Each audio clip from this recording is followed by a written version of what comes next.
for you and me. You play it to your heart content and make a stand. You think you smile and no one can deny your mind. It is a life that we all borrow, do you know?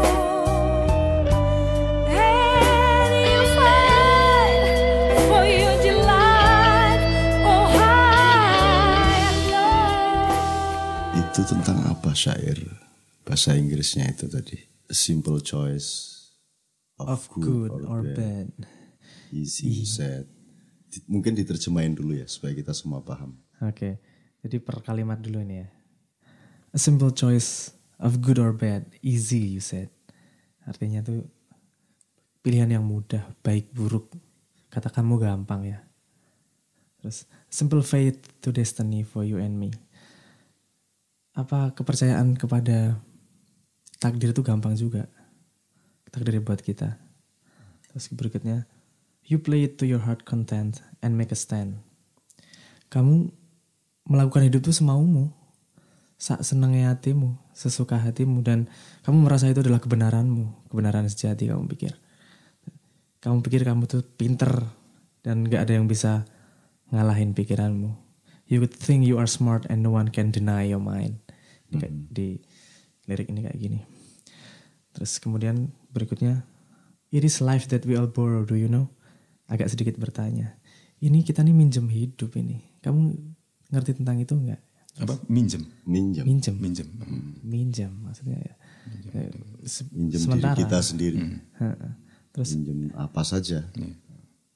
and you fight for your delight all high and low. Dan kamu berusaha sekuat tenaga untuk mendapatkan kesenangan kemana saja. Ceritanya sebenarnya tentang itu, tentang pertanyaan. Emang gampang hidup. Jadi ini kalau bahasa Jawanya ojo dumeh. Ojo dumeh.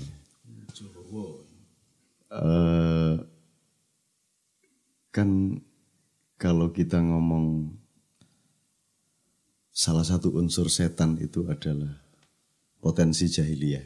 Jahiliyah itu sebenarnya nomor satu bukan moral, bukan baik buruk, tetapi bodoh dan pinter. Nah bodohnya, pinternya itu memproduk kejahatan, memproduk kebaikan dan sebagainya. Nah itu di kalimat ketiga kalau tidak salah itu kan, kamu pikir kamu pinter, kamu mengambil keputusan begini begitu. Nah kita kan menemukan bahwa jenis kejahiliahan yang sedang memuncak sekarang ini, itu kalau dalam bahasa Arab disebut jahilun murakabil murakab. Jadi bukan hanya jahil murakab, bukan hanya goblok kuadrat, tapi goblok kuadrat kali 2 kali 2. Maksud saya begini, ini mungkin sesungguhnya kandungannya dari situ ya Bang. Jadi pertama, kalau jahiliyah adalah bahwa kita sebagai manusia katakanlah mencoba berdiri di sisi kebaikan, di pihak yang baik, yang benar gitu. Terus melawan setan, itu kan simple, linear ya. Setan jahat, kita baik lah. Simple. Tapi ini kan masalahnya hipokrisi. Masalahnya kan setan itu oke banget. Setan itu dia tidak pernah menipu kita mengenai dirinya. Setan itu tidak pernah acting seolah-olah dia mengaku bahwa dia baik gitu loh. Tidak pernah munafik ya. Tidak pernah munafik. Jadi kalau itu saja masalahnya di dunia kan simpel. Tinggal perang, kalah atau menang. Tapi ini enggak. Setan nomor pertama jadi murakabnya, kuadratnya jahiliyah tadi itu pertama. Lah ini setan tapi berperilaku seolah-olah dia malaikat satu. Ini dalam gejala politik, gejala kebudayaan, bahkan juga dalam pekerjaan-pekerjaan yang berkaitan dengan agama. Pertama. Nomor 2, ya kalau munafik juga meskipun itu sudah 100 kali lipat lebih susah. Kan orang kafir itu 100 sama dengan 1 orang munafik. Jadi mending ngelawan 100 orang kafir daripada Satu orang munafik. satu orang munafik. Berbahaya munafik itu. Berbahaya karena tidak menentu. Nggak bisa Karena susah diidentifikasi. diidentifikasi. Jadi ini sudah kuadrat jadinya. Bodoh, jahat, itu pun tidak menentu karena ada yang disebut kemunafikan atau hipokrisi. Ini lebih kuadrat lagi sebenarnya. Karena ini si setan yang modern ini, ternyata bukan setan-setan yang dimaksud Tuhan itu. Ternyata kita sendiri. Ternyata kita sendiri. Ternyata manusia bisa melahirkan setan. Loh, kita sendiri lebih dari setan. Tapi itu nggak disadari persoalannya. Dia nggak sadar. Itu manusia kuadrat segala. berikutnya, Job. Iya, Itu kuadrat berikutnya. Karena jadi pertama baik buruk, baik lawan buruk. Linier kita lawan setan katakan. Loh ternyata ini setannya lebih dahsyat daripada setan yang asli. Karena dia seakan-akan buruk, belum tentu buruk, seakan-akan baik, belum tentu baik. Seakan-akan benar padahal salah, seakan-akan salah, bisa jadi benar. Kalau menurut Saknu setan jenis seperti itu termasuk takdir Tuhan atau bukan? Oh enggak. Tuhan sama kita kan berbagi, tapi jangan lari ke sana dulu kita. Kita kan berbagi otoritas sama Tuhan. Jadi Tuhan kasih kasih tanah, kita bikin batu bata. Tuhan kasih padi, kita bikin beras sampai nasi dan seterusnya ya. Tuhan bikin besi, Pak Nevi bikin saron kan gitu. Dan seterusnya. Nah, kuadrat yang kedua tadi adalah bahwa ternyata setan ini tidak menentu. Itu kuadrat ya. Karena dia munafik. Artinya setan yang asli aja tidak munafik. Yang berikutnya, ternyata setannya kita sendiri. Kita sendiri mengancam si setan yang Iya, malah kita sendiri yang merupakan ancaman bagi setan yang asli. Setan itu pengangguran jadinya ya. Berikutnya, jadi ini kuadrat-kuadrat lagi. Si setan yang mungkin juga kita sendiri itu, yang sebenarnya jahat, bodoh, tapi munafik, ya. Kalau dalam ukuran 4 manusia tahu dan tahu bahwa dia tahu atau tahu tapi tidak tahu bahwa dia tahu, terus tahu tapi dia tahu bahwa dia tidak tahu tapi tahu bahwa dia tahu. Yang terakhir kan tidak tahu dan tidak tahu bahwa dia tidak tahu. La yadri wa la yadri ana la yadri. Lah ini kuadrat berikutnya ini adalah orang ternyata berlaku lebih parah daripada setan. Tapi dia yakin bahwa dirinya itu malaikat. Lah ini kan angel bener ini hidup di negara kita ini. Dan pede sekali dia. Dan pede sekali berdakwah, menjadi pejabat, ya, pakai sorban, pakai pakai kostum-kostum yang menggambarkan malaikat, bukan karena dia munafik, tetapi begitu bodohnya dia sehingga dia tidak tahu bahwa dia itu setan sebenarnya, bahkan lebih daripada setan.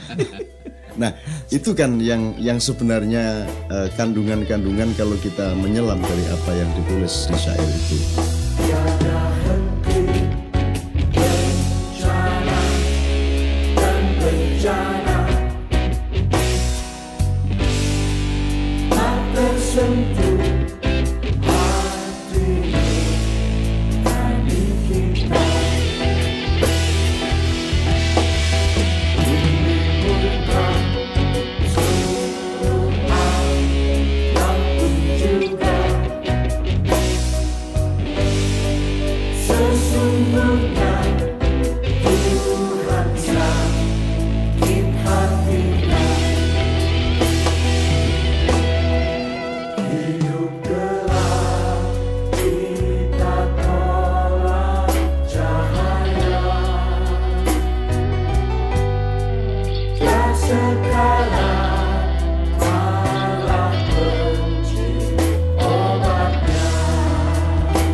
So, Brang, you are writer of that poem.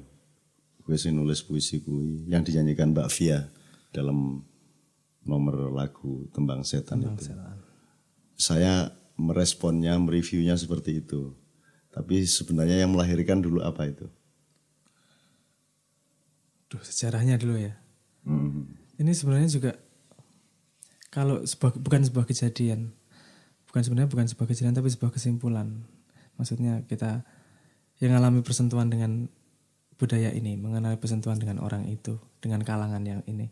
Terus kemudian ngambil kesimpulan bahwa kadang-kadang itu tadi orang merasa dia berjuang untuk sesuatu, merasa dia berjuangnya nggak cuman berjuang sedikit aja, berjuang pakai semua yang paling rendah, semua paling tinggi, pakai tenaga dalam, pakai semuanya, pokoknya dia berjuang yang dia pikir untuk kebenaran. Tapi dia nggak tahu kalau itu sebenarnya justru membawa kehancuran yang lebih besar. Dan orang kayak gitu kadang-kadang susah dibilangin karena dia merasa berjihad di situ. Ya. Jadi kuncinya kan ilmu. Kuncinya kan tahu dan tidak tahu. Jadi yang paling parah dari jahiliyah kita. Kalau zaman Rasulullah jahiliyahnya kan linear aja, simple aja. Dan Abu Jahal tidak mengaku bahwa dia orang sangat baik, ya tidak kan itu. Ya artinya kan bukan ilmu bacaan textbook kayak gitu kan. Sekarang banyak penggunaan akal. Ya, mereka kan banyak referensi, ilmu banyak kayak dari mana-mana dia dapat itu. Jadi nggak kurang-kurang ilmu orang modern sebenarnya. Betul. Jadi orang Indonesia ini, bangsa Indonesia ini apa aja punya. Punya Tuhan, punya Nabi, punya malaikat, punya Quran, punya pengajian, punya organisasi naik haji, punya majelis taklim, punya alam yang subur, punya segala macam yang baik-baik dalam kehidupan. Yang tidak dipunyai adalah pengetahuan dan ilmu yang tepat untuk mengetahui dan mengidentifikasi apa yang dia punya itu. Kan begitu. Orang buta nggak lihat. Iya, jadi seperti orang buta punya mobil mewah, ya, seperti orang buta punya istri cantik kan gitu kan. Ya gerabak-gerabak kayak itu ya. Tapi intinya adalah ya jawabannya pendidikan berarti. Ya pendidikan itu tidak harus soal sekolah dan universitas. Pendidikan itu artinya saya kira salah satu jawaban bagi setiap orang yang sedang mengalami zaman yang sedang berada pada situasi kiamat seperti sekarang. Kiamat itu tidak harus hancur, kiamat itu bisa kebangkitan. Kiam berarti berdiri, kiamah berarti berdiri dalam arti kualitatif ya, bangkit. Ya, memulai kembali penggunaan akal. Nah, setelah akalnya dilatih baru mulai baca Quran lagi, baru mulai mengurusi segala sesuatu. Cuman tuh ada kalimat di tengah. It is life that we all borrow, do you know ya. Kita ini kan hidup di alam dan memakai jasad dan diri pinjaman kan itu. Nah kalau kita kembalikan kepada khasanah ketuhanan, sebenarnya cobaan terbesar bagi manusia itu sense of belonging. Rasa memiliki. Itu ujian dan sumber bencana yang terbesar. Itu rasa memiliki itu dari yang kecil-kecil bahwa kita merasa bahwa ini wajah kita, bahwa yang ikal ini rambut kita, bahwa yang mancung ini hidung kita, istri kita, anak kita. Itu sudah bukan pada level pemikiran, itu udah insting itu. Udah insting. Sampai ke tingkat institusi dan sistem, bahwa ini tanah saya, ini ada sertifikatnya. Dan lain sebagainya, sampai kemudian ke tingkat ideologi, ini hak asasi saya.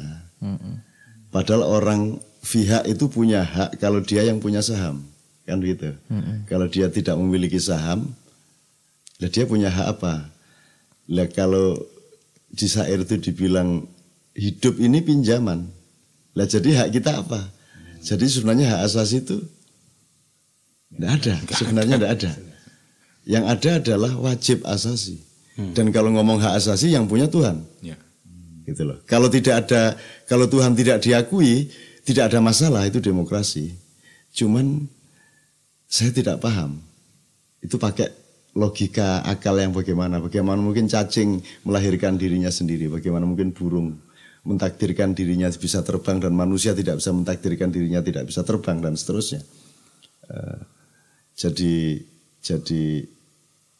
life yang buru tadi, hidup yang dipinjam tadi itu luar biasa maknanya sebenarnya. Tapi itu berangkat dari kasus tersendiri enggak itu Bang? atau just the whole? Sebenarnya jadi satu sama semuanya juga. Sambungan dari sebelumnya, kamu pikir kamu pinter banget, nggak ada yang bisa nandingin kamu kan gitu. Terus, tapi kamu tuh siapa? Apakah kamu mendefinisikan dirimu dengan pikiranmu, dengan kekayaanmu, atau dengan bentuk tubuhmu, atau mukamu, atau apa? Padahal semua itu eksistensi kan pinjaman juga. Itu kemudian dituliskan di situ. Hidup itu sendiri kan pinjaman juga. Ayo konco kabeh padha sing manungso pating sliwer dadi setan. Ayo konco kabeh padha sing kejaba sing pancen kepengin dadi setan. Begitu mendengar kata tembang setan, ada kemungkinan orang terhenyak, orang terus menemukan bahwa setan itu di sana, karena yang di sini itu dirinya. Saya ingin mengatakan bahwa yang nembang ini juga jangan-jangan setan. Itulah, yang nembang ini juga setan, karena kalau kita lihat pada diskusi kita yang sebelumnya, sebenarnya setan itu jangan dikutuk-kutuk amat dalam arti seperti pengetahuan baku kita ya, karena setan tidak pernah munafik seperti manusia. Karena kalau pakai definisi keagamaan ya, setan, iblis, malaikat itu makhluk kepastian, makhluk pasti, exact creature, apa ya? Kalau manusia dan jin itu makhluk kemungkinan. Jadi manusia dan jin itu punya kemungkinan untuk menjadi baik, buruk, bodoh, pinter, selamat, tidak selamat, dan lain sebagainya. Tapi kalau setan pasti seperti itu, malaikat pasti seperti itu. Cuman karena Tuhan bikin skenario yang disebut oleh Tuhan, itu malaikat yang kerjaannya adalah ya'malu ma yu'marun. Pokoknya malaikat itu tidak melakukan apapun kecuali yang diperintahkan oleh Allah. Ya sebenarnya kalau kita mau berpikir ya setan ya gitu. Karena setan itu semua yang dia miliki, dayanya, energinya, strateginya, kepandaiannya, semua berasal dari Tuhan. Pinjaman juga. Pinjaman. Jadi setan itu sendiri adalah pinjaman. Diri setan itu sendiri adalah pinjaman dari perkenan Tuhan. Dan diizinkan apa tidak setan menggoda hidupnya manusia, memprovokasi manusia. Terjadi sampai sekarang berarti ya boleh. Boleh itu diizinkan. Pasti. Atas transaksi dengan Tuhan. Dan kalau Tuhan melakukan transaksi itu bukan berarti setan via sendiri terus Tuhan via lain, karena semua toh berasal dari Tuhan. Dan semua adalah pinjaman dari Tuhan. Jadi kalau sekarang kita mendengarkan tembang setan, jangan serta-merta terus menggambar di dalam benaknya bahwa di sini ada kita, setan ada di sana. Karena yang kita temukan sekarang adalah jangan-jangan kayaknya sih bukan mungkin. Sebenarnya yang terjadi kan gitu sekarang, masyarakat membawa diri kita bukan setan yang di sana, maka setan yang dilempar kan gitu. Banyak dilempari ya kan. Itu yang terjadi sekarang, seperti itu sekarang. Hati senang Soeharto sudah tumbang, dan sekarang Soehartonya banyak niat. Penasaran aku ikut coblosan, yang terpilih ternyata juga setan. Pakai peci bareng-bareng sembahyang, hati-hati awas imamnya setan. Duduk bareng sambil mengunyah kaca, lihat TV, nonton tayangan setan.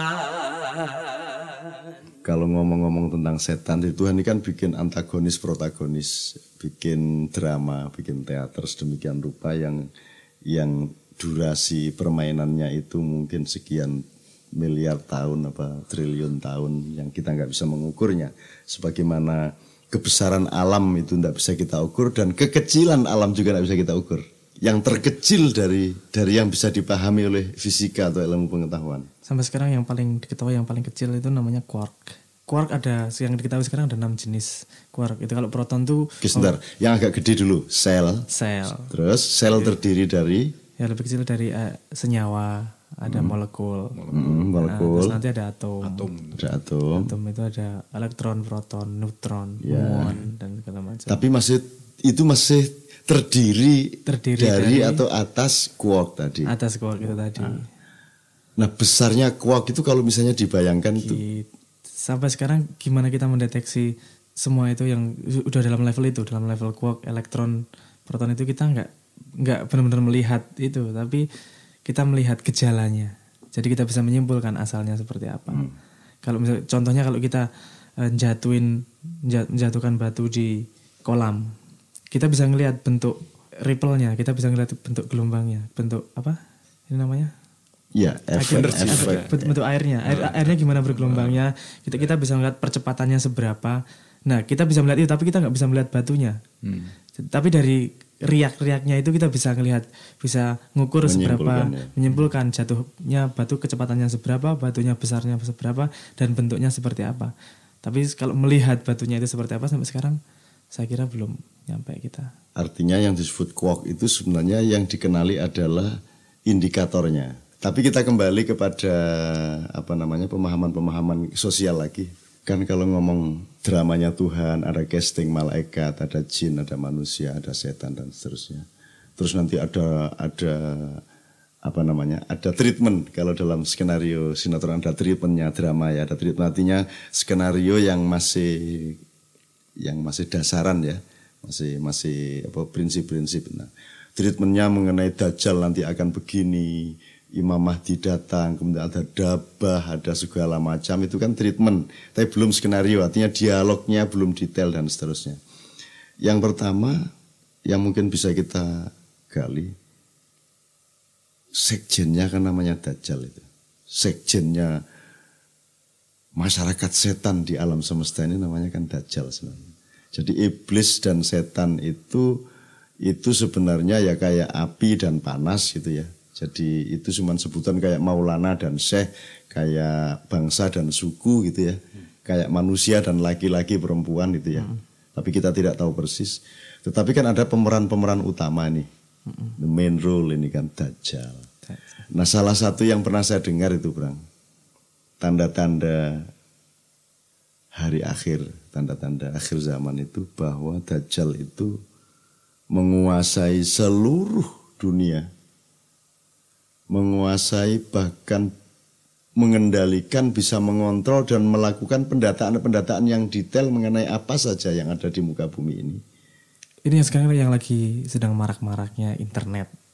Ya. Kita tahu gimana internet bisa mengecilkan dunia, gimana kita bisa berkembang, gimana kita bisa komunikasi antar benua, antar pulau dengan sangat mudah. Tapi sebenarnya kalau mau dilihat cara kerjanya itu, sedikit saya menjelaskan cara kerja. Gimana satu komputer bisa berhubungan dengan komputer yang lain. Gimana kita bisa mengakses sebuah website. Di situ pasti kan masing-masing punya alamat untuk mengenalkan satu sama yang lain. Alamatmu apa, itu namanya IP. Kalau dalam bahasa internetnya. IP, nah ini terus kita kan harus bertanya, ini siapa yang berkuasa ngasih alamat IP address ini, yang ngasih aku alamat ini, yang ngasih alamat dia ini, itu siapa nih berkuasa. Ternyata setelah diurut-urut itu juga ada sebuah tempat yang bukan hanya itu, Bang. Tadi sebelum saya menunjuk mengenai pusat kekuasaan, istana internetnya itu ya. Kita mungkin supaya orang kita semua bisa menggambarkan, semua data yang begitu mudah kita bisa akses di internet. Semua email kita, pembicaraan kita, chatting kita, segala macam dari data politik, kebudayaan, lagu-lagu, seks, apa saja. Itu kan kalau ngomong komputer kan kalau bodon gitu, ya kan ono harddisk mesti. Ono pusat harddisknya, ada maha harddisk, raksasa harddisknya, dan pasti ada sistem yang memegangnya, Dan sistem itu pasti berada di tangan orang, perusahaan, sekelompok atau apapun. apa, iya. Nah, kan itu. Nah itu kan selama ini orang tidak mikir di mana, siapa dan lain sebagainya. Iya. Ternyata itu setahu saya yang pernah saya baca itu karena penemu internet itu adalah Amerika dan militer di sana. Jadi mereka yang berhak menentukan alamat semua pengguna internet di dunia. Dan itu ternyata nggak di Pulau Amerika sendiri, itu ada di sebuah pulau. artinya dengan internet itu gimana? Cara kerjanya sebenarnya bagaimana sih itu Bang? Itu cabling saja, lalu lintas kabel, satelit, frekuensi, atau bagaimana itu sebenarnya? Semua kalau kabel, satelit, frekuensi itu semua kan medianya. Sebenarnya itu mereka komunikasi dengan bahasa komputer, dengan bit. Itu mereka komunikasi satu sama yang lain. Yang data itu dikumpulkan dalam bentuk binary 011001.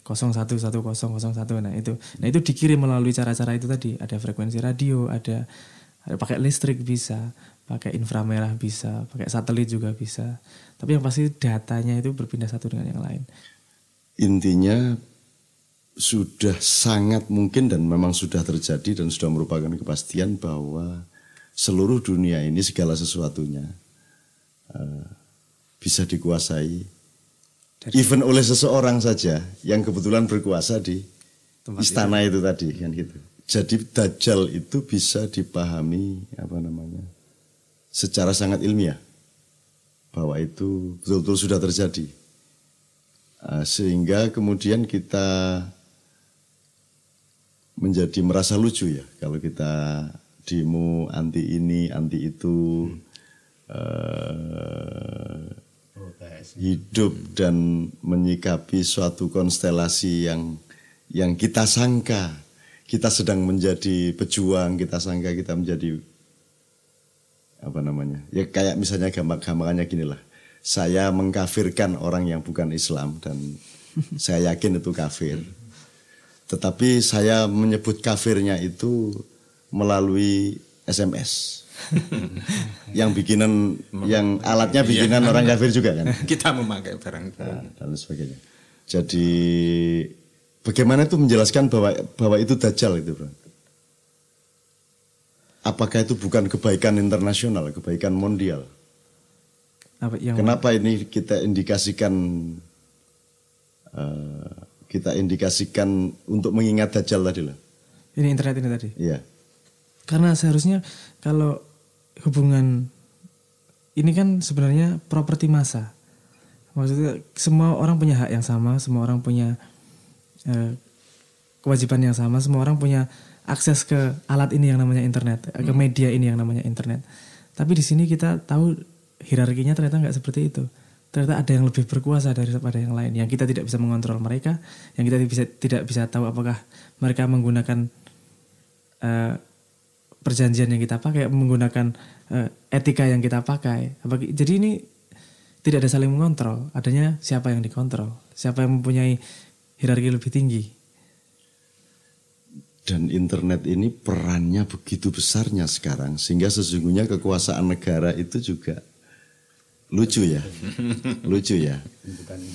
Negara itu sendiri sangat dikuasai oleh penguasa internet sebenarnya. Semua terdata. Kalau saya kira gini, sekarang saya ngomong teknis, Bang. Misalnya gini, setiap hari ada katakanlah 100 juta orang email-emailan, chatting, upload di situsnya misalnya gitu ya.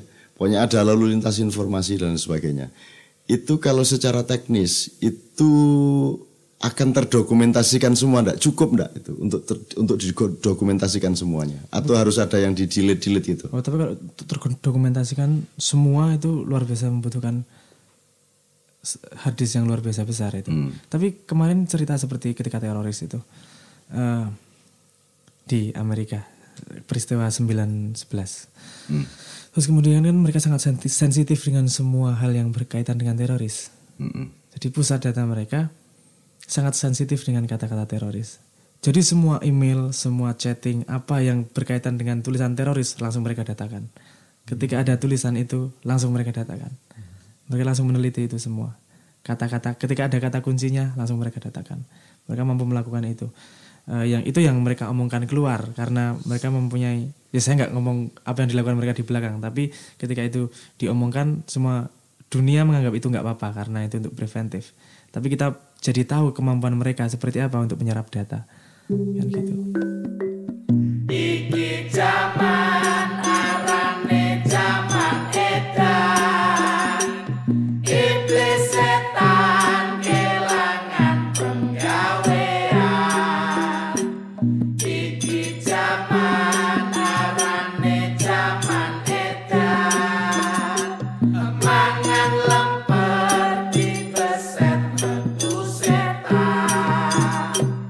Iki zaman arane zaman edan, sing ra edan ra kuat banjur edan. Iki zaman arane zaman edan, lunga kaji malah dibandem setan. Iki zaman arane zaman edan. Iblis setan kelangan penggawean. Iki zaman arane zaman edan. Mangan lemper disabet metu setan. Ya, sebentar. Dibeset, Cak. Ya. Ya. Jadi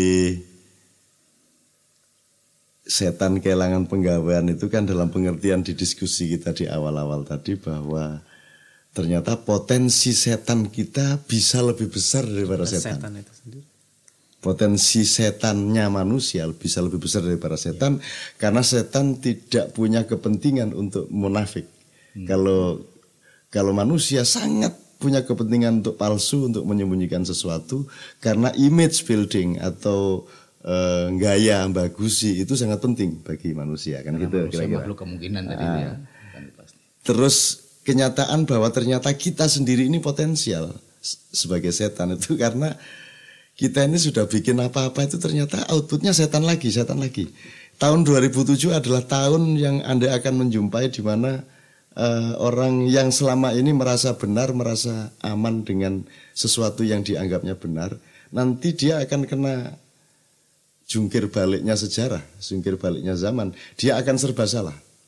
Ngomong salah, tidak ngomong salah, baik salah, tidak baik salah, gitu. Akan kita alami itu tahun ini, gitu. Terus Pak Nevi. Ya.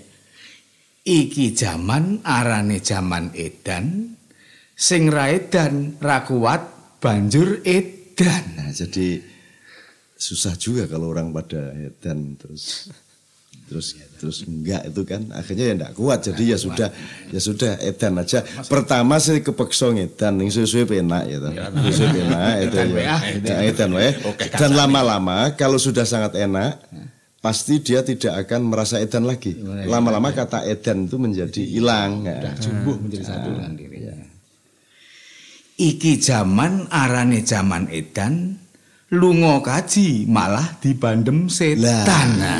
Lah, persis seperti yang barusan kita bicarakan. Tiada henti bencana dan bencana, tak tersentuh hati nurani kita. Bumi murka, seluruh alam pun juga. Sesungguhnya Tuhan sakit hatinya. Bencana terus terjadi tapi semakin tidak tersentuh hati kita. Artinya kita ini sudah kehilangan sejumlah hal. Pertama, kepekaan. Karena kalau orang makan soto pagi, siang, malam, maka lama-lama rasa soto juga menjadi tidak soto lagi ya. Kalau bencana, kalau komplikasi masalah berlangsung terus-menerus, siang malam dan berlangsung bertahun-tahun dalam setiap pemerintahan juga hanya ngasih masalah-masalah, maka lama-lama kita imun terhadap masalah-masalah. Imun ya. Nah, yang nomor 2 kita kehilangan kemampuan bahasa. Jadi saya tadi sore ngobrol sama beberapa teman, saya terloncat dari mulut saya, bahasa sudah mati. Bahasa sudah mati itu artinya ngomong apa saja sudah tidak ada gunanya. Karena ngomong itu harus melalui bahasa dan bahasa sudah tidak berperan sekarang. Jangankan bahasa saya, bahasanya Quran saja, bahasanya kitab suci saja juga tidak ada hubungannya sama keterharuan. Hidup gelap kita tolak cahaya, telah sekarat malah benci obatnya. Nah itu silakan diterjemahkan sendiri. Ini bukan hanya kecenderungan rakyat biasa, saya kira semua pemeran-pemeran penting dalam sejarah Indonesia sekarang ini, para pemegang modal, pemegang kekuasaan dan seterusnya, itu tadi yang menurut syair bahasa Inggris yang pertama tadi, kamu pikir kamu itu pinter ya, kamu pikir kamu itu bener. Emang lu siapa sebenarnya? Who do you think you are? Emang kalau presiden terus gimana? Emang kalau anggota DPR itu terus piye? Emang kalau selebritis njur piye? Kita ini orang sakit, bukan hanya menolak diobati, marah sama yang ngobati, malah benci sama yang ngobatin, curiga, malah ditangkap yang mau ngobati. Kita ini orang yang tidak tahu dan tidak pernah bertanya kepada yang tahu. Itu bukan hanya orang biasa, itu juga kaum intelektual, itu juga para jurnalis. Mencari narasumber tidak pernah tepat. Masalah soto yang ditanya tukang rawon, masalah sepak bola yang dimintai tolong tukang becak, masalah langit yang dimintai tolong orang parit, kan itu. Tak selamat karena terus khianat, penuh rahmat tapi milih dilaknat. Jadi kalau ibarat hidup ini karena pinjam dari Tuhan ya, itu kan kita ini kalau dikasih makan sama orang tua kan kita juga setor sama orang tua ya, setor kesetiaan, setor kasih sayang, sehingga orang tua ngasih makan kita, nyekolahin kita itu juga hatinya lega gitu. Nah kita ini setornya sama Tuhan tuh apa? Kalau di sini kan tak selamat karena terus khianat. Kalau dihitung-hitung setoran kita itu kayaknya kok kontraproduktif ya. Kita ini dibanding setor kebaikan lebih banyak keburukan. Dibanding setor kepandaian lebih banyak setor kebodohan. Wong setiap tambahan kepandaian itu menambah kebodohan. Kan begitu? Istilahnya maju ke belakang. Nah, maju ke belakang gitu, mundur ke depan gitu ya. Turun ngadeg. Ya, kan gitu. Naik ke bawah kan gitu. Kan gitu. Jadi apa namanya? Setoran kita itu wah kalau ngomong serius sebenarnya agak gawat loh. Kita itu tidak punya tiket kecuali untuk hancur. Kita itu tidak punya setoran apa-apa kepada Allah kecuali untuk ditempelengin dan dihukum oleh Allah. Karena lebih banyak hal-hal yang membuat Allah marah daripada yang membuat Allah senang kepada kita. Makanya di situ kalau tidak ada kalimat bumi murka seluruh alam pun juga sesungguhnya Tuhan sakit hatinya. Hati senang Soeharto sudah tumbang dan sekarang Soehartonya banyak nian. Penasaran aku ikut coblosan, yang terpilih ternyata juga setan. Pakai peci bareng-bareng sembahyang. Hati-hati, awas imamnya setan. Kecelek ya ta. Kecelek saja penggaweannya bangsa kita tuh kecelek ini, kecelek itu, kecelek ini dan terus menerus dan tidak kapok-kapok lagi ya. Duduk bareng sambil mengunyah kacang, lihat TV, nonton tayangan setan. Tapi ingat loh, yang nonton mungkin lebih setan daripada yang tayangannya loh ya. Itu tuh rumus kita tadi loh ya. Oh ya, kalau yang di TV itu kan malaikat tuh. Cuman karena kita ini ya oke. Saya kira tanpa komentar. Kalau soal Soeharto yang kita maksud sebenarnya bukan Pak Harto. Yang kita maksud adalah bahwa reformasi ini palsu. Sebenarnya bukan orang mau menangkap maling. Orang marah kenapa kok yang maling itu doang. Mestinya bergilir dong sama kita kan.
Sapa sira, sapa